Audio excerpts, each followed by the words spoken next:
I'm 30. And if you'd asked me a year ago where I'd be right now, I would have said, tired, but okay. That kind of okay where you still recognize your face in the mirror, even if it's a little puffy from cheap wine and sleep you never quite catch up on. But instead, I'm sitting on my kitchen floor. It's 3:17 in the morning, and I'm staring at a coffee ring on the linoleum like it's an omen, like it's a warning. Because this is not my life. This isn't even a life next to mine. This is a life I walked into by mistake while looking for the bathroom in someone else's house. The strange thing is, nothing dramatic happened at first. No scandals, no explosions, no moment you could point to and say, that's when it broke. It was just slow rot. My job used to be fine until it wasn't. I worked at a marketing agency that loved saying, we're a family, right before asking you to work weekends. I started there believing writing copy could be creative. I ended up formatting slide decks and translating vague executive thoughts into bullet points that meant absolutely nothing. My boss, Kara, had a laugh that sounded like a stapler dying.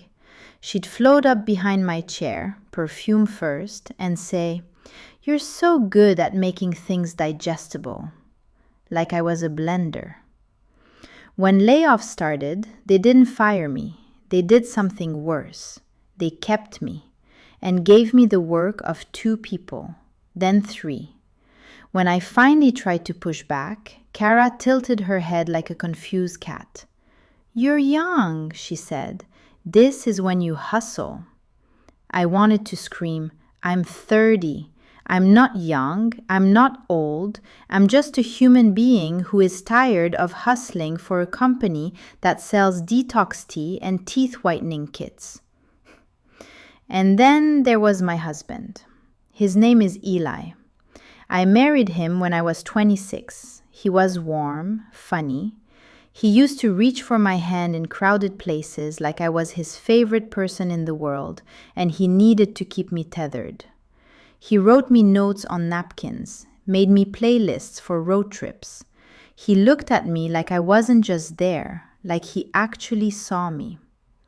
Somewhere between then and now, he turned into a man who simply existed in the same apartment as me. Not cruel. Cruel would have been easier. He became indifferent. He stopped asking questions, stopped listening for the answer, started correcting me in front of people, casually, like it was his right. He'd come home, drop his keys into the bowl, and talk about his day without noticing my face. When I tried to bring it up, carefully, like you approach a stray dog, he'd blink like I was speaking another language. "What do you want from me?" he'd say. I wanted my husband, the one I chose, the one who chose me back. But I didn't know how to say that without sounding like a complaint department. So I swallowed it, made it smaller, told myself this was normal, that marriages change, that jobs suck, that everyone feels trapped and exhausted because the world is a vending machine that eats your money and hands you stale crackers. Then one Tuesday, after Kara joked in front of the whole team that I was basically the office mom, I locked myself in a bathroom stall and cried so hard I couldn't breathe. Not pretty crying, not cinematic, the kind where your throat makes animal sounds. I stared at myself in the mirror afterward, swollen eyes, mascara smudged, and thought, if I keep living like this, something inside me is going to die. That night, I couldn't sleep. Eli was next to me, scrolling on his phone, blue light slicing his face into sharp angles. "Do you ever feel like we're just going through the motions?" I asked. He didn't look up. "You're overthinking," he said. Something inside me cracked. The next day, on my lunch break, I walked into a used bookstore because I didn't know where else to put myself. It smelled like dust and paper and old glue, the comforting kind. I wandered until I found a shelf labeled mind/spirit/self. Normally, I roll my eyes at that stuff. No offense. I just like my problems with receipts. But I pulled down books anyway. Rebuilding After Burnout. The Courage to Start Over. You Deserve More Than Fine. I opened them like I was looking for instructions on how to be a person again. In the back, behind a row of cracked journals, I saw a small display. Tarot decks, glossy, mysterious, slightly dramatic. I almost laughed and walked away. Then I noticed a book above them, Tarot for the Modern Skeptic. That felt targeted. I flipped through it. It wasn't all crystals and destiny. It talked about archetypes, pattern recognition, journaling. Frame tarot as a way to talk to yourself. That felt harmless. So I bought the book and a deck that looked the least cursed. I hid the bag under my coat on the way home like I was carrying contraband. Eli didn't notice. That night, I sat at the kitchen table and shuffled the cards like I was about to perform surgery. The book said, focus on a question. Draw. My question was painfully simple. What do I do? I drew one card, the Tower, upheaval, sudden change. I laughed. Yeah, I said to my empty kitchen. Obviously. I drew another, the Lovers, choice, alignment, partnership. My laugh faded. I drew a third, Ace of Pentacles, a new opportunity, a tangible beginning. My skin prickled. It wasn't magic, it was cardboard, but it felt like something had watched me cry in a bathroom and decided to narrate my life back to me. And for the first time in months, I slept. I didn't sleep well, but I slept.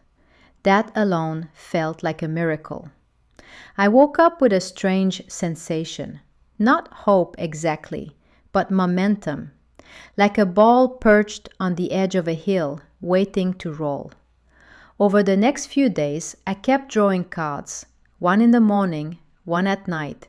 It became a ritual that gave my anxiety something to hold that wasn't my own throat. Then things started happening, small things at first. I drew the Page of Cups, unexpected messages, emotional beginnings. And that afternoon, an old friend texted me out of nowhere. Hey, I'm in town. Want to grab coffee?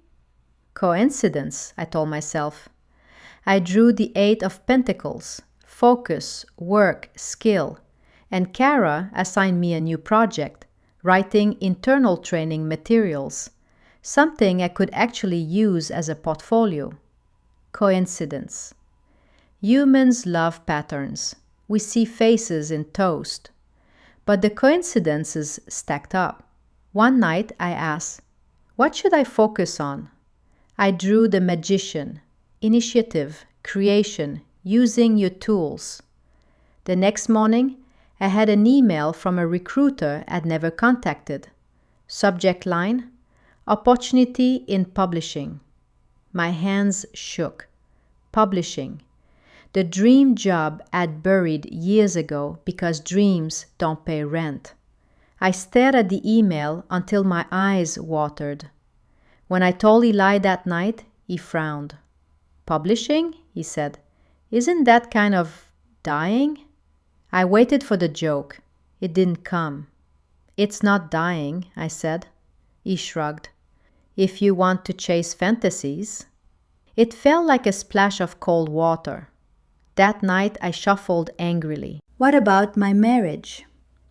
I drew 5 of Cups, grief, loss, focusing on what's gone. My chest tightened. I drew another, 2 of Swords, avoidance, stalemate, blindfold. I closed the book hard. A week later, I met the recruiter at a cafe. She introduced me to Jonah, the publishing house marketing director.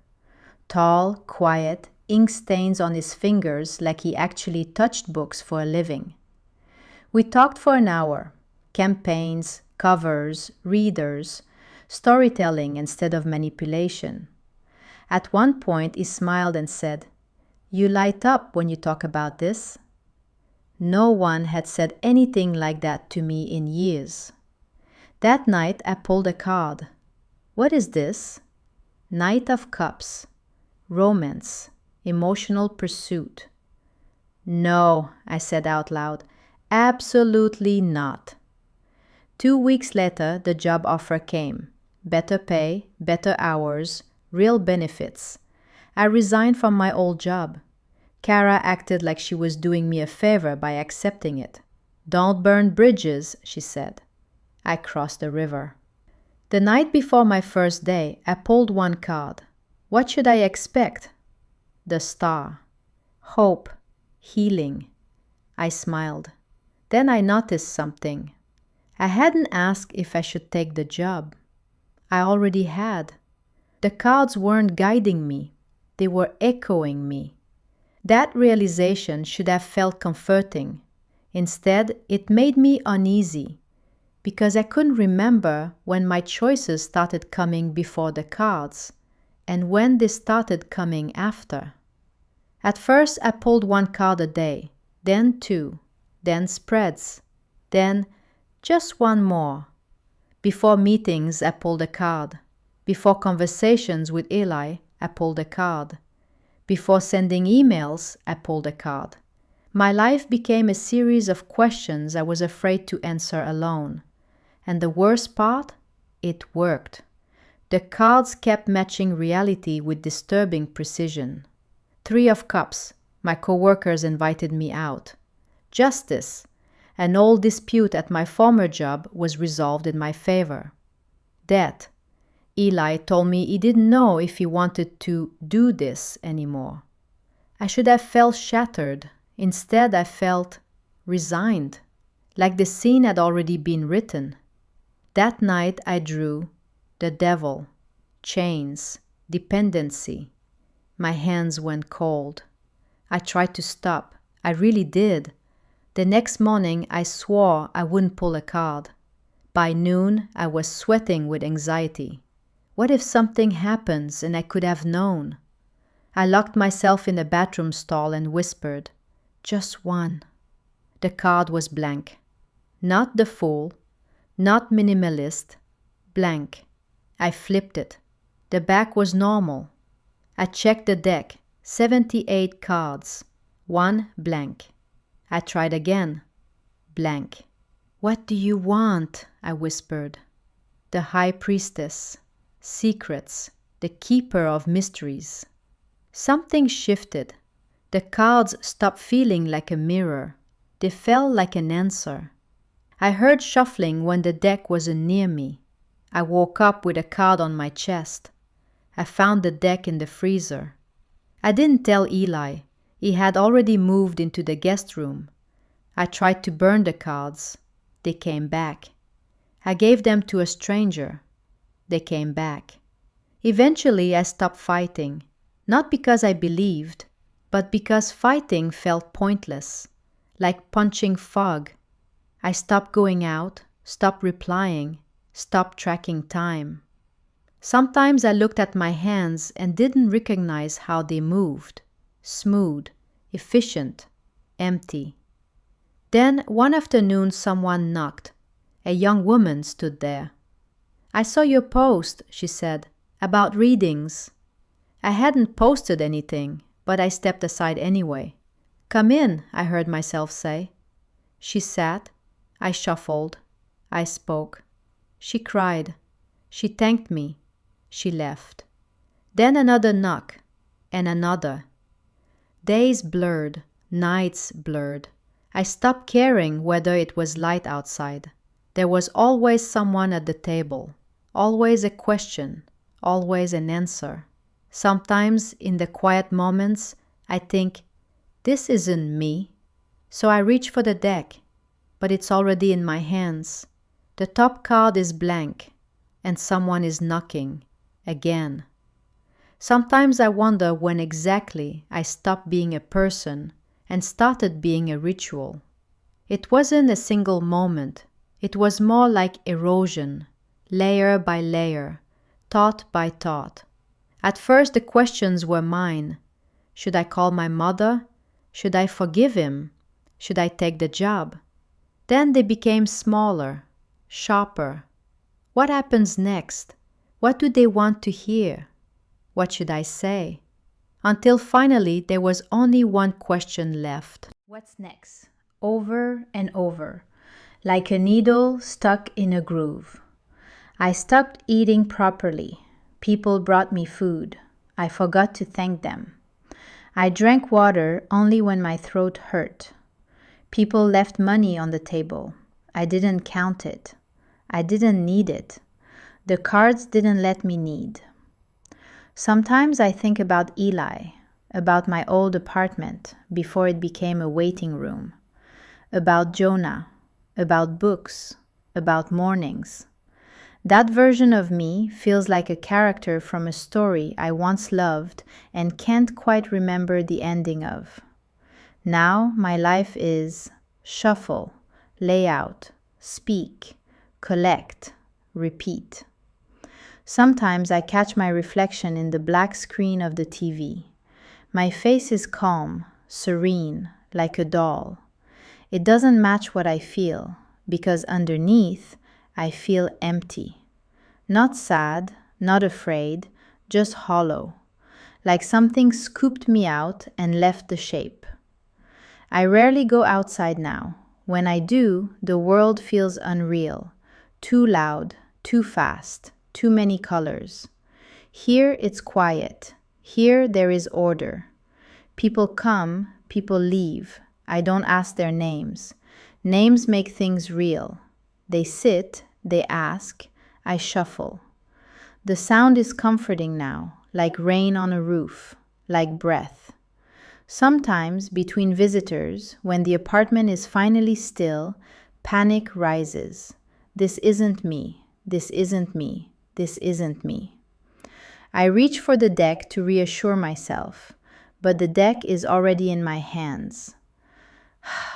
I don't know if I'm writing this to ask for help, or to confess, or to warn you.